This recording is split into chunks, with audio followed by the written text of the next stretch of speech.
Hi, everyone. Thanks for joining us. We have two superb poets with us today, Laurel Ann Bogen and Lynn Nelson Benedek. Laurel Ann Bogen is the author of 11 books of poetry and short fiction.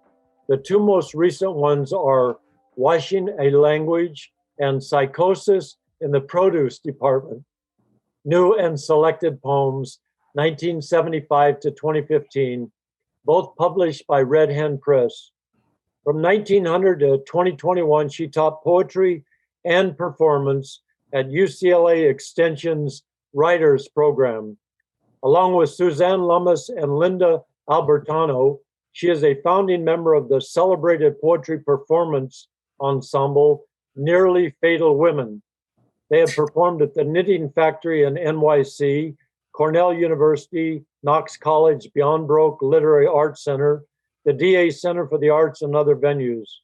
Her work has been published in over 100 literary journals and anthologies and been translated into Spanish, German, Italian, and French. Bogen is a native Los Angelino, born at California Hospital in downtown LA, and living most of her life within 15 miles of there. She is currently working on a new collection of poems, some of which you will read this afternoon. Sacredness, purity, clarity, explosiveness, and depth are evident in Laurel Ann Bogen's personal and imaginative poetry. She's a legendary poet who writes of movies, shoes, wounds, and the terrain of LA as well as anyone ever has. She has brought new narrative to the poetry form. A magnificent poet, Laurel Ann Bogen. Thank you. Thank you so much. One of my poetry gods is a gentleman named Stanley Kunitz. And one of the reasons I love his work was because he lived to be over 100 years old, and his poetry at the end of his life was the best it had been. And it's the best one could aspire to write the best of their poems as their lives got longer, so did one's heart. The poem is called How Shall the Heart Be Reconciled? And that was a line from one of his poems. So that is the title of my poem. How shall the heart be reconciled? Call in the nightingale squadron.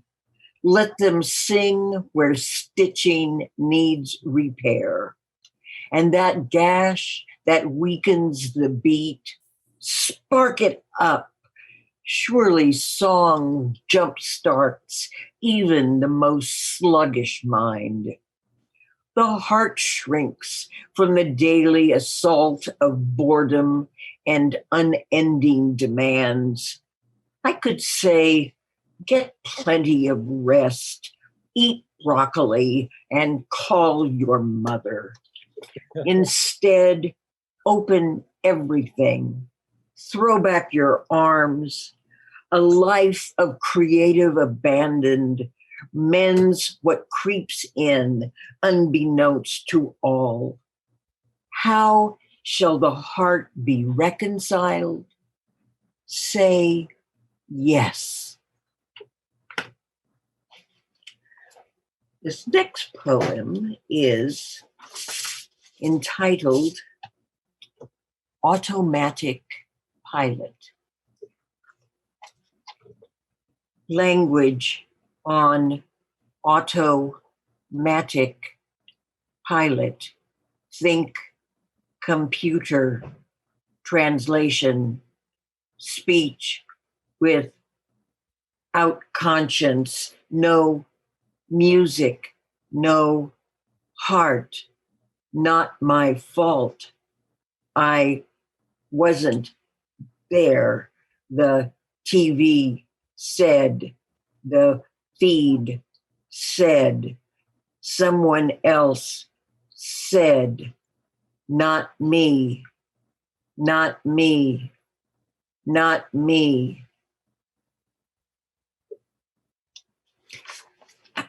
So in the pandemic, I was I was in my COVID lockdown.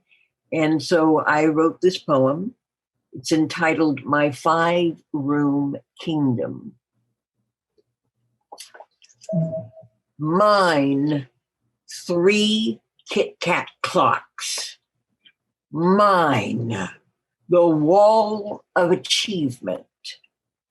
Mine books and books, some loaned out years ago, but nevertheless still mine.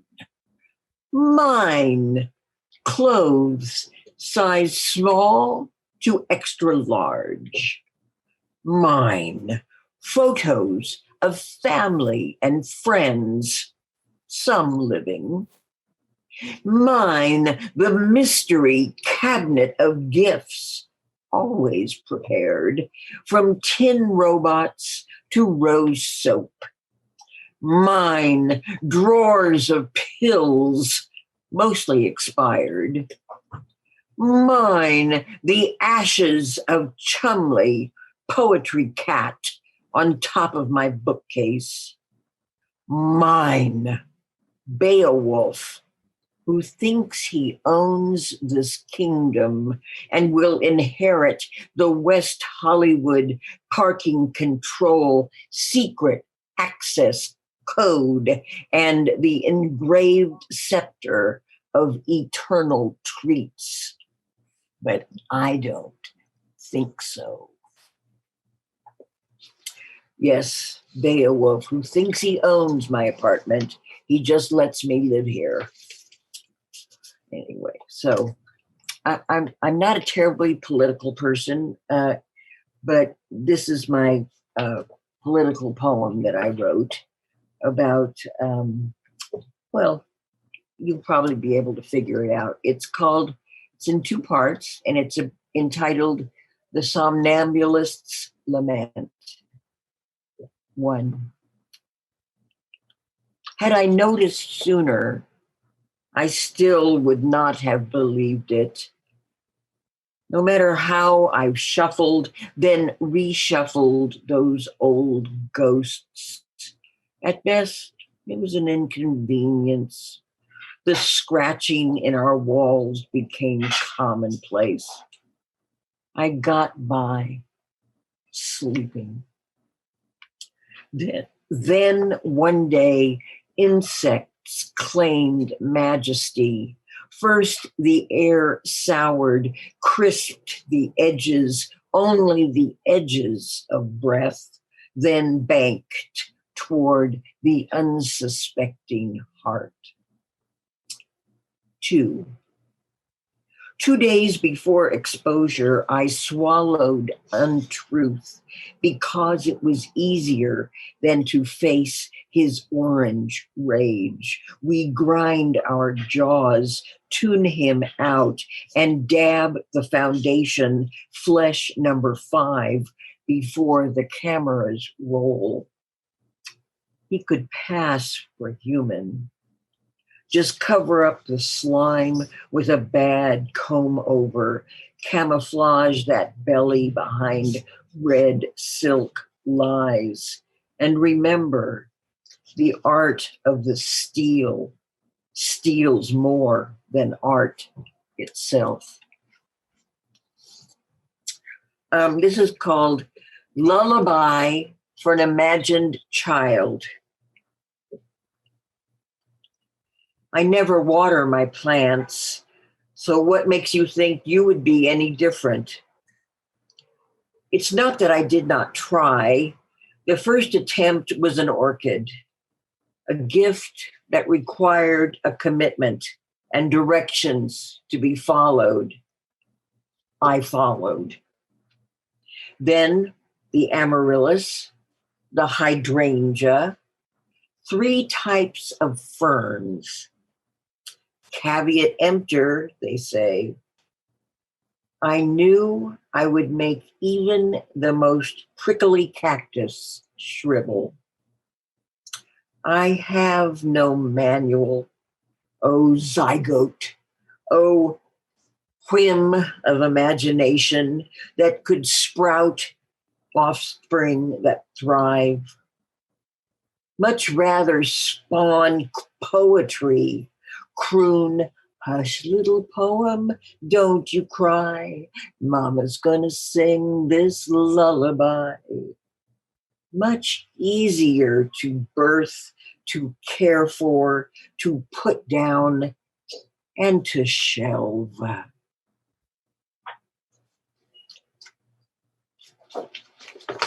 Are we doing on time? Okay. Yep. Good. Okay. This is entitled In the Place, but Not of It. Within the silence of the past, but not of memory. Desire. I call out, speak to me, and wait in the silence for more silence. No echo, but palpable darkness surrounds me with webs hidden from sight. Part of this place, but not of it. The distant pinprick of transfigured light narrows through caves of my own making. There is no happiness in this. Unaware of self, let go the wounded self.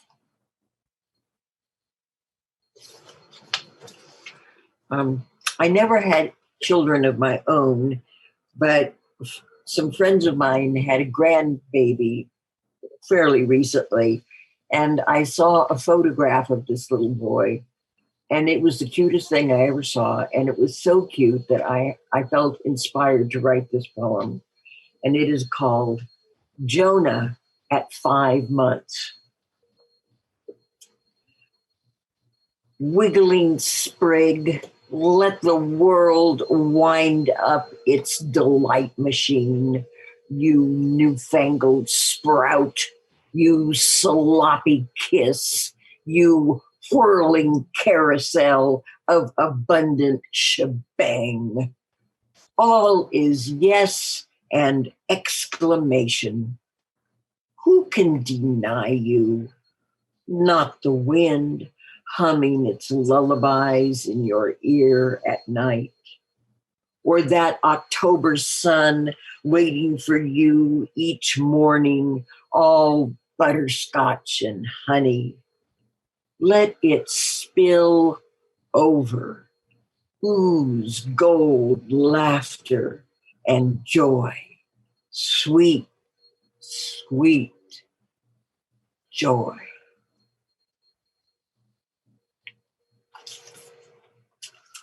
So, yes, I was born in Los Angeles. I've lived here just about my entire life, but my dad was a teacher. He taught at Hamilton High School for like 35 years, and he was a PE teacher.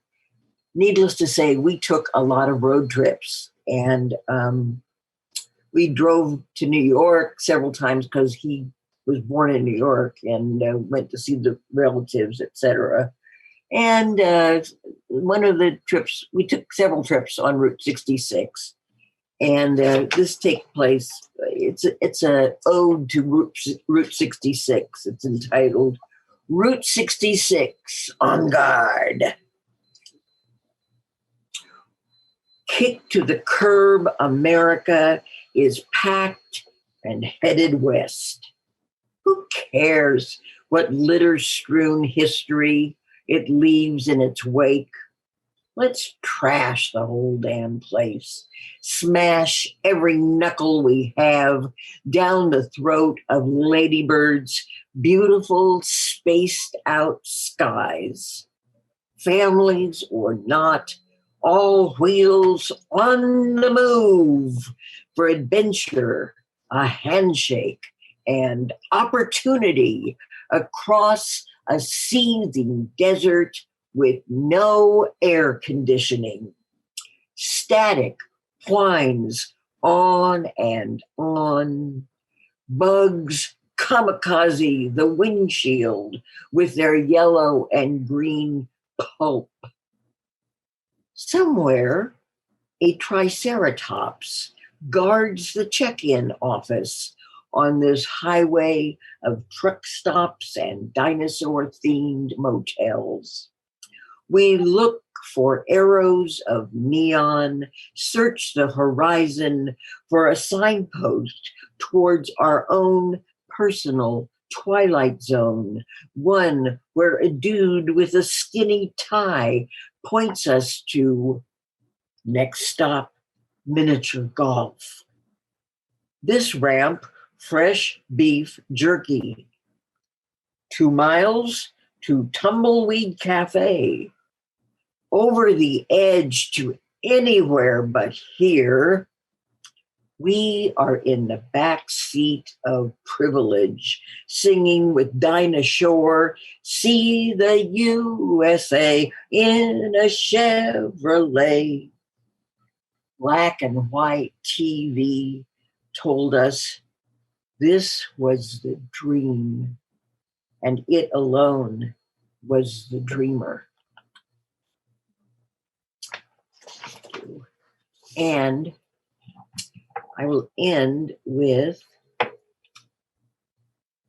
world domination. I spelled that wrong. Word dominant. Now I can't even say my own word title. World domination formula. We don't like to admit we think about it, much less have a plan for one. My best friend told me she once saw one in her mother's underwear drawer next to the girdles. A mysterious magnification of a hidden gratification. Her sister said that all strapped in and squished down folderol was better than a chastity belt. Anthony Weiner or Dennis Hastert would have to think twice before raiding the treasury or giving up any state secrets. Margaret Thatcher was not called the Iron Lady without reason. My own mother went to bed each night in a slip, a nightgown, a robe, and toilet paper around her hair with a hairnet to keep it in place. I remember wondering how I managed to have been conceived. I am still not sure. Thank you for listening to me. I wish you the best of the rest of the afternoon. Thank you, Harry, and everyone else, Jennifer and Lynn, and all of you. Thank you so much. Thank you, Laurel Ann. Thank you for the sagaciousness and the clear-eyed observations and your sense of joy in your poetry. I always love to hear your poetry. You're so great. I would like to, we have a few minutes here. I'd like to talk to you for a little while. Sure. You write a poem. First of all, I also love Stanley Kunitz, and the present Nobel Prize winner, Linda, is her name Linda Glick? Is that her? Louise Glick.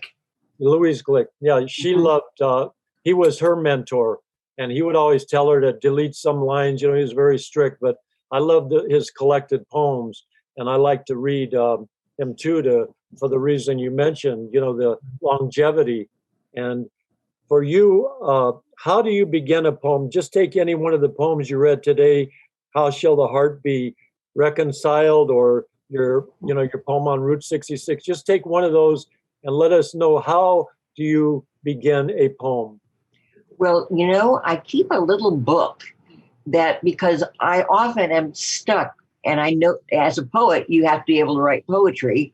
And I often am stuck without an idea, and I know that I have to do something, because if you're considering yourself as a poet, you must write poetry.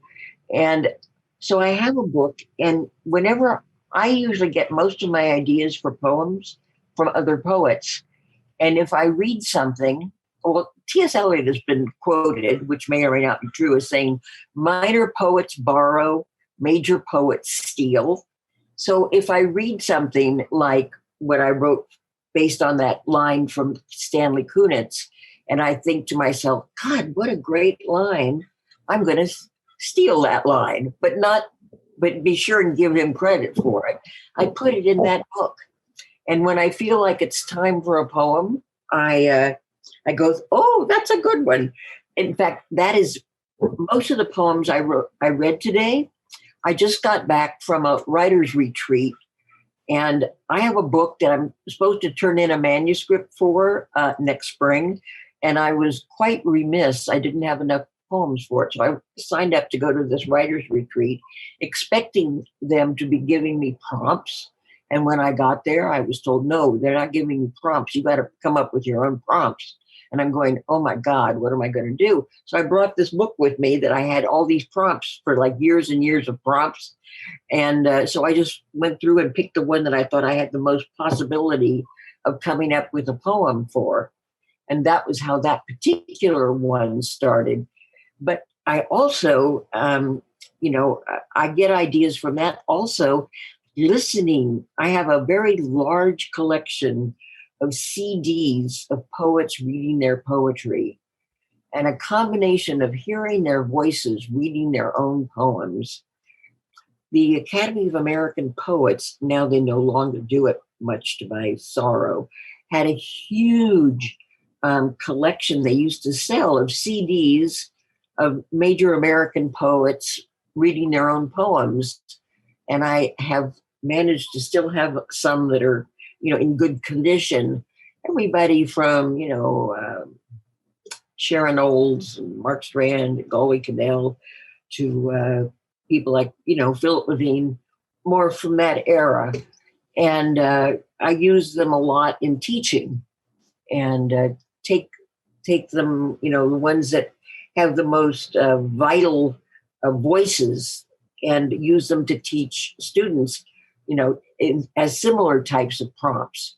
Because the hearing a poet read their own work, it's very invigorating. And I find that a response, I think poetry is kind of like inspiring just to hear other poets. It's a conversation between the poet and you either are writing poetry for yourself, or you're writing because you want somebody to respond to you, to hear what you're saying, and have a conversation of the muse, in a matter of speaking. Does that make sense? It makes sense. And the other thing, I see where you get your inspiration in your beginning, but you're also such a fine observer. Like take the Route 66 poem, the truck stops and the dinosaur themes. And you're also, and your ear, the song, Dinah Shore, and all that, and your awareness of, the privilege in the back seat and then moving across America. My next question is, I heard the names that you just mentioned, but even going back a little bit further, who is one of you, just take one poet, who is one of your influences in the past? When I was what I call a baby poet, the two poets, I like James Dickey very much. I know that's a name that most people don't know, and if they do know him, they know him from the movie Deliverance. But when I was 17 years old, I was a freshman in college, and a friend of mine turned me on to a poem called The Sheep Child. And that poem blew my mind, because I grew up, I went to like a hoity-toity college, high school, preparatory school in Los Angeles. And it was 100% of the senior class was accepted in college, or they would flunk you out by the time you were in the 10th grade. And so we learned about all kinds of things, like, we did know about E.E. Cummings in the 10th grade and stuff, but we didn't know anything that had, like, sex in it, for God's sake. But anyway, a friend of mine showed me this poem, The Sheep Child, which is about a pickled thing in Ripley's Believe It or Not Museum in somewhere in Atlanta or somewhere in the South. And it's supposedly half sheep and half human, the spawn of a farm boy and a sheep, and it had sex. And this is anyway. But I saw that poem, my life changed, because up to that point, I thought poems were like about love or blah, blah, blah. But I realized when I read that poem, and it was a powerful poem, excuse me, that if you could use your imagination and pull it off, that you could write about anything. And I was a disaffected 17-year-old, late adolescent. And I decided at that point, that's what I want to do with my life. I want to write poems. I want to write poems that can knock people's socks off. And that's what I started writing poetry for real. And that year, I won the college award at USC. And I beat out the graduate students and the undergraduates my freshman year from the Academy of American Poets. And that's when I started to really do it seriously. So I would say that was maybe one of the first really, definitive times I said, okay, well, that's what I'm going to do. Of course, now, no, not that many people, know of James Dickey as poetry. If they think about him at all, they think about him as a novelist. And so maybe that would be one.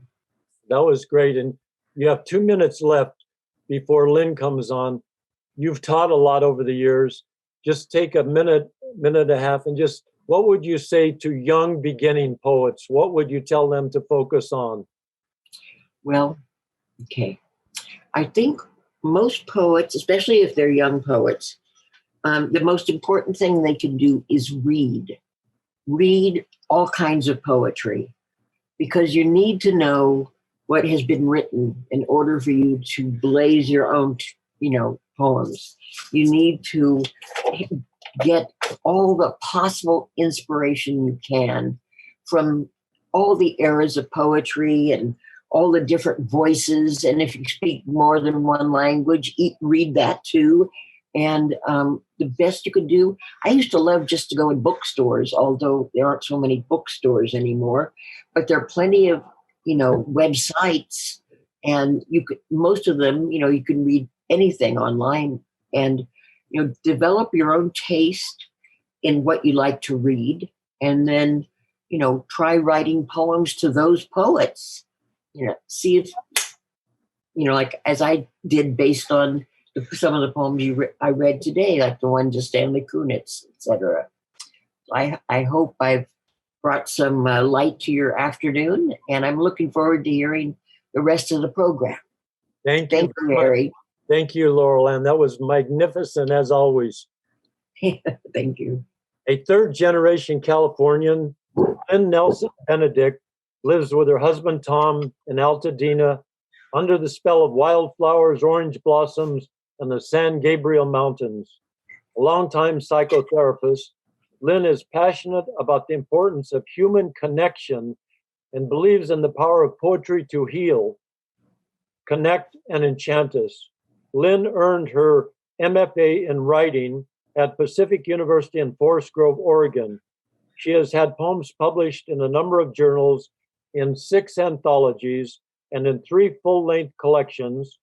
I Was Going to Be a Cowgirl, 2017, When a Peacock Speaks to You in a Dream, 2018, and Singing Lessons, 2020. There are clarity, precision, self-awareness in Lynn's finely observed and well-crafted poems. Her poetry is accessible, poignant, authentic, and has a sense of joy in it. A splendid poet, Lynn Nelson Benedek. Thank you so much, Harry, for that beautiful introduction and for having me today. And I'm so grateful to Susan Hayden, our magnificent mutual friend, for introducing us. And Laurel Ann, you are just absolutely amazing. I loved your reading so much. I always do. And you just inspire me so much. And your poems knock my socks off. So you You have, absolutely, you're living what you have always wanted to do. So it's so uncanny that we all are referencing Stanley Kunitz, because what I wanted to begin with actually is a quote that moved me very much when I first ran across it, and I'd like to share it. This is Stanley Kunitz on poetry. Poetry is the medium of choice for giving our most hidden self a voice, the voice behind the mask that all of us wear. Poetry says you are not alone in the world. All your fears, anxieties, hopes, despairs are the common property of the race. In a way, poetry is the most private of all the arts, and yet it is public too, a form of social bonding. It gains its power from the chaos at its source, the untold secrets of the self.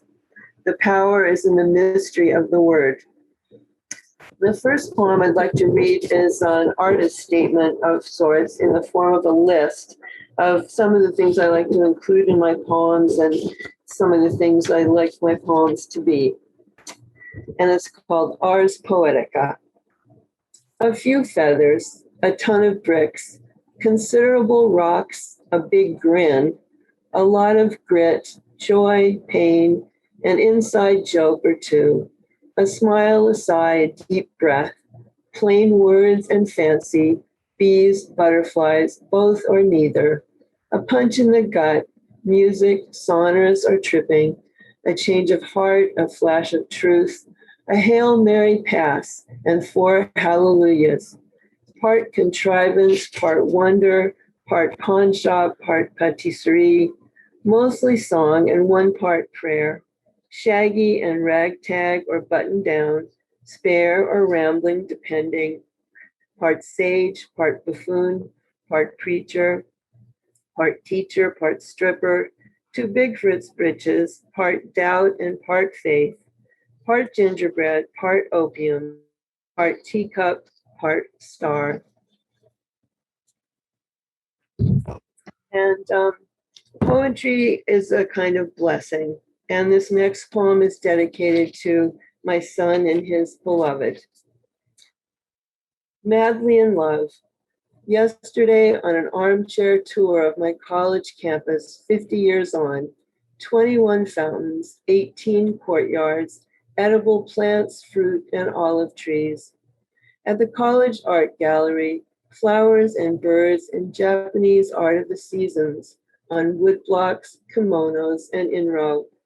Chrysanthemums for fall, bamboo, ginkgo, red maple, snow for winter, snow for pine, bush warblers and flowering plum for spring, wisteria for love and endurance, for summer, monsoon, season, sun, rain, and the cuckoo for longing, deep purple irises, peonies, the queen of flowers, for feminine beauty, depicted with lions. Yesterday, a beautiful surprise. Our son is marrying Yuka from Tokyo. Every day I greet the Engelmann oak, touch the rose bush, walk on the gravel in the back, and do my stretches.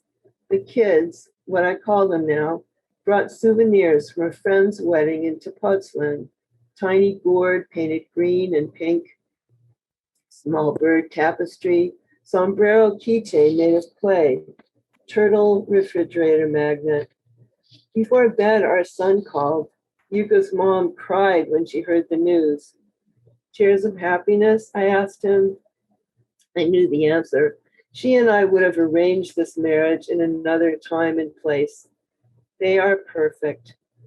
Elle King and Miranda Lambert are singing Drunk on YouTube. I got some new best friends forever. See, I met them at a bar. I wish I had their guts. In the rare book room, a cuneiform tablet, 2000 BCE, an illuminated manuscript of the Book of Hours, and music from the Christian calendar year depicting plants and insects from the spring season. A page from the Gutenberg Bible, a Samuel Johnson dictionary from 1755, a book inscribed to the library by Langston Hughes on his visit in 1939, The Whole Art of Hairdressing from 1792, a period photograph of Sojourner Truth and Hindu poems written on palm leaves. It was a great place for love, requited and non. Last night in my dream, I was back in my dorm on the college campus.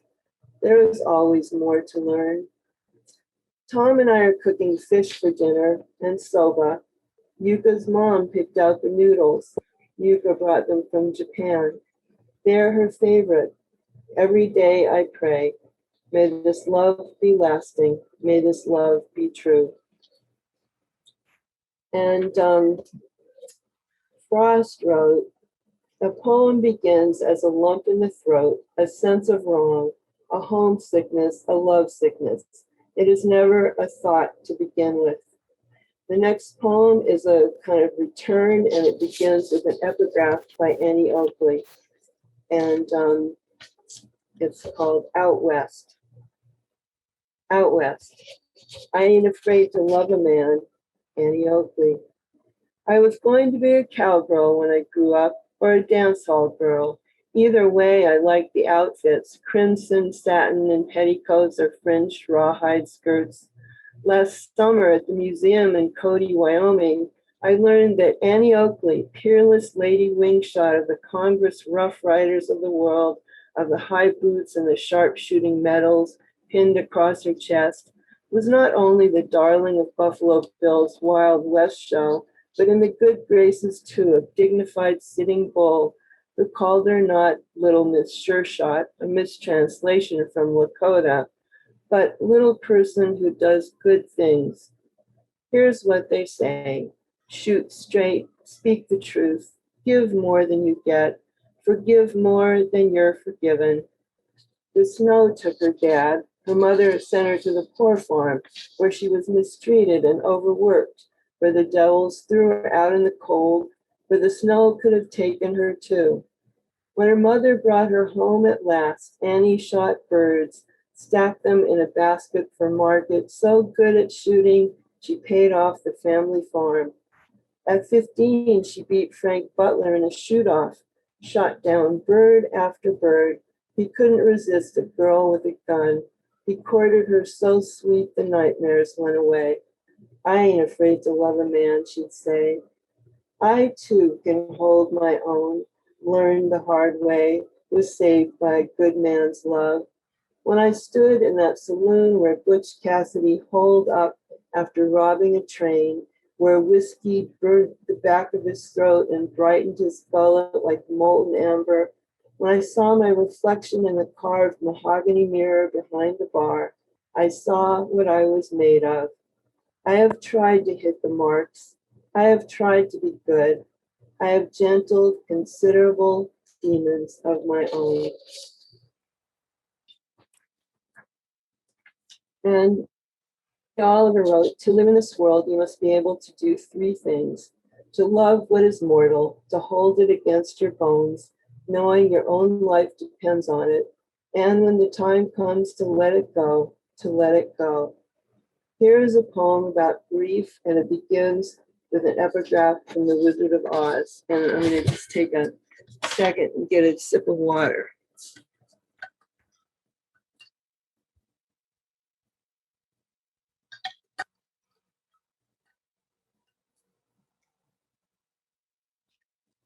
Exquisite grief. Oh, but anyway, Toto, we're home, and this is my room, and you're all here, and I'm not going to leave here ever, ever again, because I love you all. When Dorothy says, I'm going to miss you most of all, it goes in like a drug. When Dorothy says, there's no place like home, I cry. It hasn't been 2 months since my mother's death. Watching the movie in the dorm with girls I hardly know, girls in flannel pajamas, girls eating popcorn with butter and salt. Most nights I'm out with a boy, wrestling grief to the ground, drinking myself blind. My family saw it in a theater the night before I was born. My mother, father, sister, and brother took it in full strength as the brain chemicals passed from my mother's bloodstream to my own.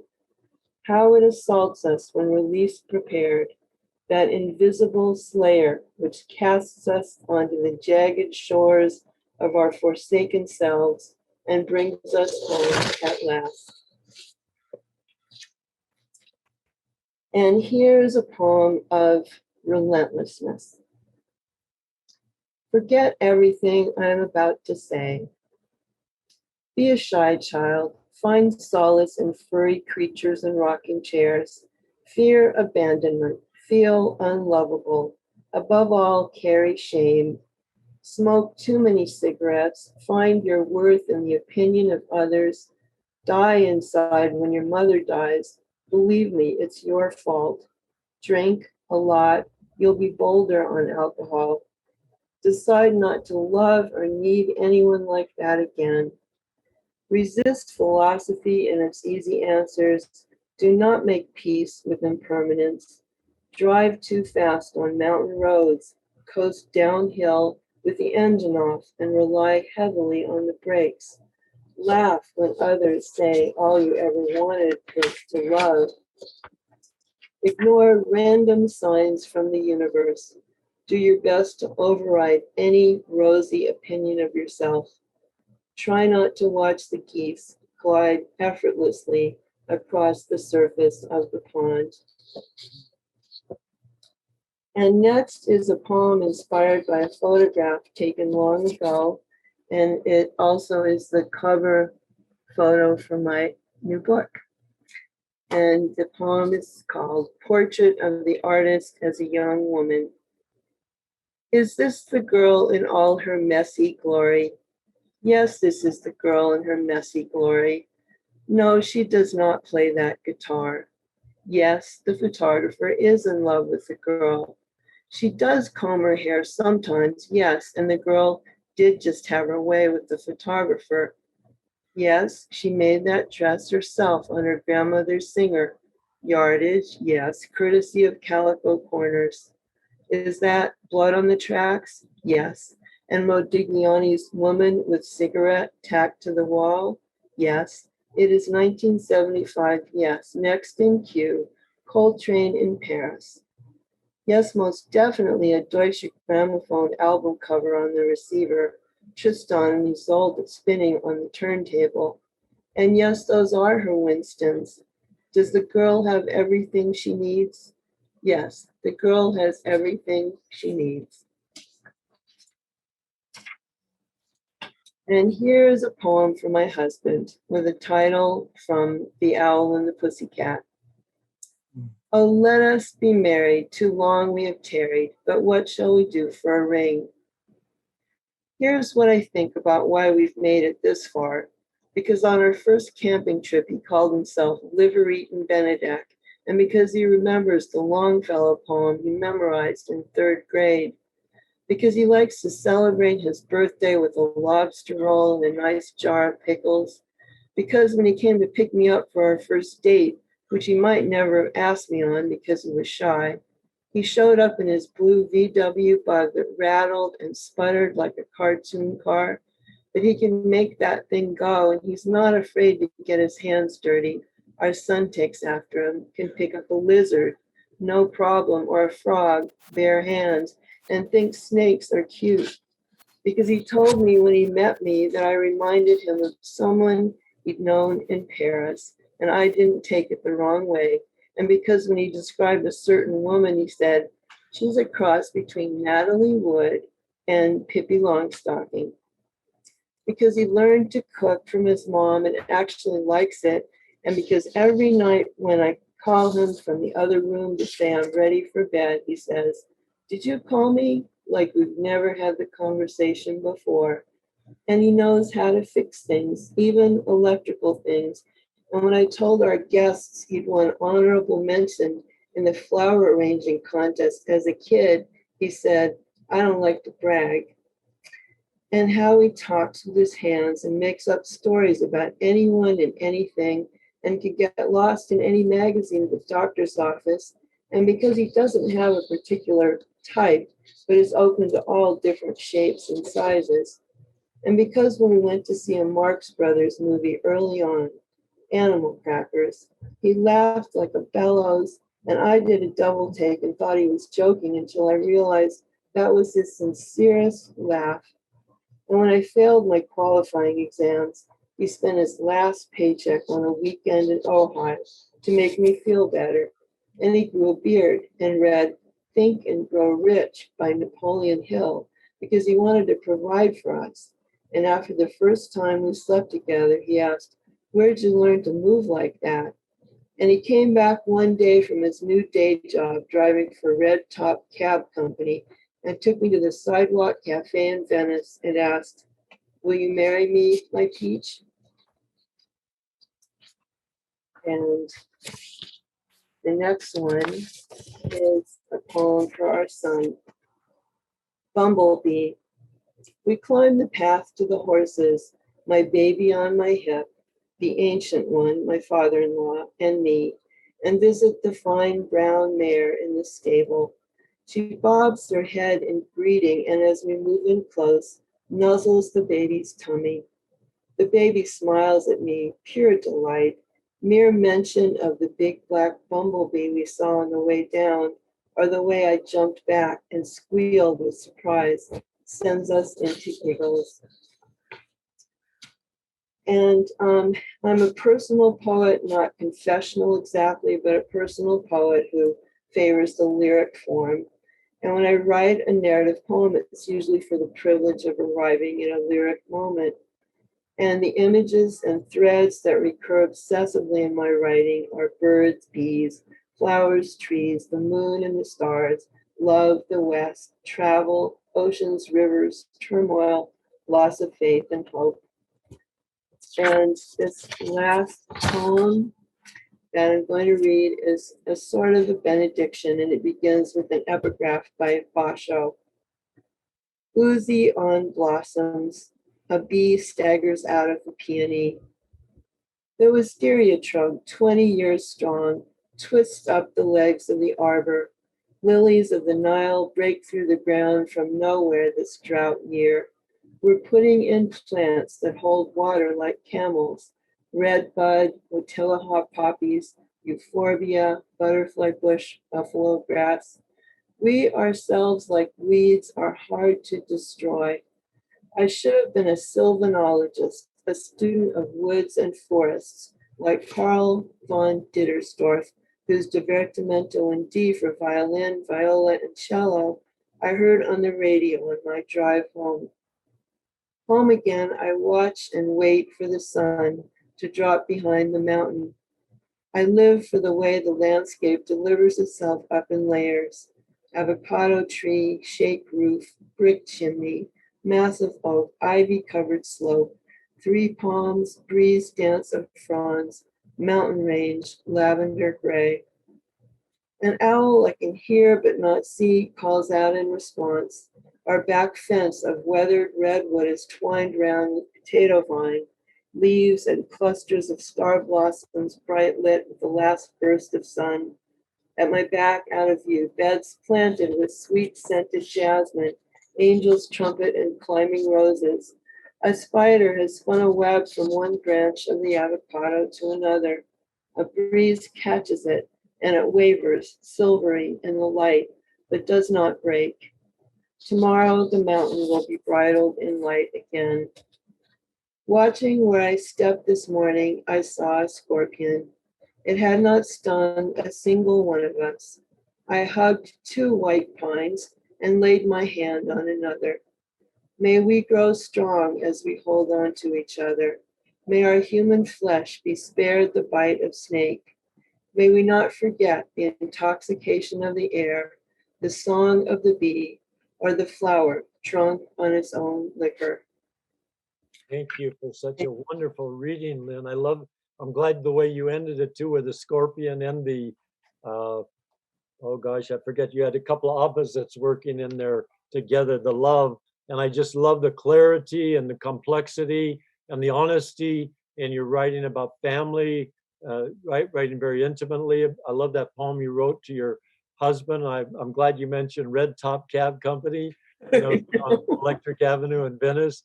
And what your husband said to you, but you're not afraid to embrace grief or dark aspects, and you just have such understanding looking into these, and you really gave a beautiful reading. So thank you. I'm going to ask you a couple of questions slightly different from what I asked Laurel Ann. When did you write your first poem? Oh my goodness. I wrote my first poem, my first kind of real poem, when I was 14 after my grandfather died. And I'm so happy you asked me that question because I'm really just sort of reliving it now. And I think it was quite a bad poem, but I just know that I was moved to do something. I didn't quite know what to do with my feelings. And that's what came to me. So I remember William Carlos Williams, he wanted to be a track star when he was young, and then he had romantic fever, remember, and he was training and he fell and he had all this darkness and gloom, and then he wrote a poem. And I always believe that whether it's religion or poetry, but it's to get the ascent out of the descent and to lift it up even while things are just being despoiled, right? And our environment, whatever else you want to talk about. And my second question is, what is it that attracts you to poetry? Oh, so many things. I just, it's hard to even pin it down. I think that I kind of probably came to love of language and the need to express feelings through language because my family, there was a lot of, sharing of music and poetry and that kind of thing. Not all the time, but when it happened, it was just really very memorable for me. And then music. I think that, rock and roll came in when I was a kid and I had my little transistor radio and hearing song lyrics. I know that played a part too. And in school, I was one of the fortunate ones who had wonderful English teachers who really inspired me to love poetry and rather than kill that joy, so that certainly was an influence too. And it's just been the most wonderful thing. I kind of went on a long hiatus between 14 and that first poem and really being, way, way, way into my adulthood before taking it seriously and really starting to do it regularly. And it's just been the most wonderful thing because no matter what has happened to me in my life, good or bad, somehow, some way, it finds its way into the poetry. And there's a kind of redemption in that, seeing it in a different way or re-experiencing it in a different way. And I've made peace with a lot of things through poetry, I think, too. I think that also comes from your depth of understanding, not only of others, but within yourself. And, I think that your origin in poetry, you see the sorrow, there's like two things, the sorrow and then the creative out of this one, the death and then the sorrow, obviously, and then the creativity. And that happens, I think, it happened to my wife, Holly, too. She lost her mother when she was 16. And that was the deepest, if anybody reads her work, pardon me for going away from you for a minute, but they would actually see underneath it all is the death of her mother. And but those two things right there. And I think you're right. I find the same thing within me is to embrace, whatever that goes through you, and whether it's acting or poetry, be able to take all those emotions and channel them into a creative way. And so I can see you do that, which is very healthy and very obviously positive. What are a couple of the poets in the past that you like, and also how old were you when you actually started writing poetry in a serious way? Okay, so I think that hearing some of the sounds of poetry, I loved rhyme and all that when I was a kid, but then in high school, I think that being exposed to like Gerard Manley Hopkins was one, and Yeats, even though I have, issues with Yeats, there's something about the way he used language was just so miraculous. And so that very much intrigued me, and I admired them a lot. And sadly, in those days, they weren't teaching a lot of women poets, but I was fortunate in the sense that for a while I was teaching high school and I taught African American poetry, and there I was exposed to Nikki Giovanni and Gwendolyn Brooks and just beautiful women poets. But that didn't come till later, really learning more about all the lovely women writers that have been with us forever and ever, and more and more every day. The second part was, what was the second part of your question was? You know, Okay. Something about the poets, but anyway, whatever it is, it's, you know, you keep moving forward. And what I was going to say was where did you teach high school at? Oh, that I taught a few different places. That was LA High, and that was just brief. That was a student teaching gig, but it was the most wonderful thing. I taught all around LA, but just, you know, third grade 1 year, eighth grade, high school a little bit. So, and then discovered that I did better one-on-one, that I wasn't a great classroom manager, but I loved the interaction with, you know, kids, and that inspired me to be a therapist. Oh, I know what the other part was. When did I seriously start writing poetry as an adult? Okay, after many, many years of being a therapist, I took some classes at UCLA Extension, and that was just wonderful. But our son was still little, and I didn't really, you know, seriously start writing until when he graduated from college. That's when I went back for my MFA.